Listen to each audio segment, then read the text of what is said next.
আসসালামাইকুম। কৃষি প্রামের পক্ষ থেকে আপনাদের কাছে আরেকটি ভিডিও নিয়ে আসছি। আজকে আসছি নেত্রকোনার এক ছেলে, দেখেন উনি কিন্তু স্টুডেন্ট মানুষ, আর স্টুডেন্টের পাশাপাশি কিন্তু উনি হাঁস পালন করছে, অনেক হাঁস। তার মুখ থেকে শোনেন। সজীব। আসসালামু আলাইকুম। ওয়ালাইকুম আসসালাম। আমি নেত্রকোনার ছেলে, আমার নাম সজীব।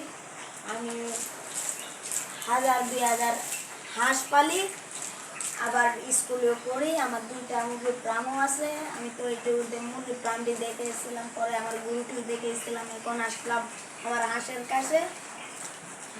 কাছে।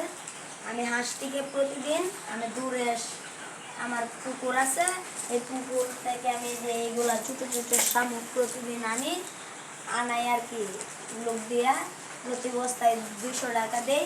আর এই শামুক হাঁসের খাওয়াইলে হাঁসে অতি তাড়াতাড়ি ডিম পারে, আর ডিমও খুব ভালো, মানে চষ্টা পারে ডিম পাড়ার, মানে সুষ্ঠুভাবে ডিম পারে, কোনো হাঁসের ক্ষতি নাই। আর এই ডিমের চাহিদাটা খুব ভালো এখন, না?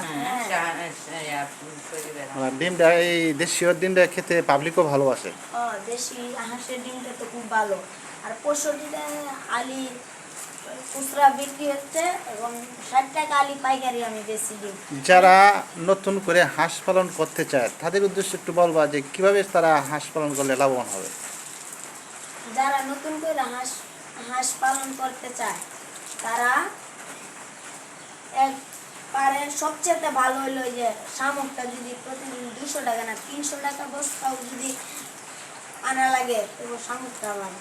শামুকটা খেলে তাড়াতাড়ি ডিম পারে, আবার ডিমটা পরে এই যে ধান আছে, ধান তো অনেক দর, আর ধান খাওয়াইলে আর হাওড়ে লুকালে তো আবার খেয়ে আসে।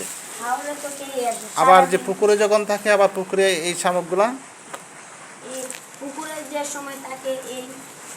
যে সময় থাকে এই শামুকগুলা ছেড়ে দেওয়া হয়, তাহলে সারাদিন থেকে খায়। এতটুকু হবে, খালি টাল শামুকের থাকে, প্রতিদিন খায়, আর সমস্যা নাই কোনো।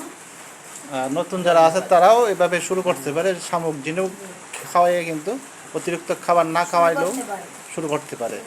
ধন্যবাদ সজীব, কৃষি প্রামের পক্ষ থেকে।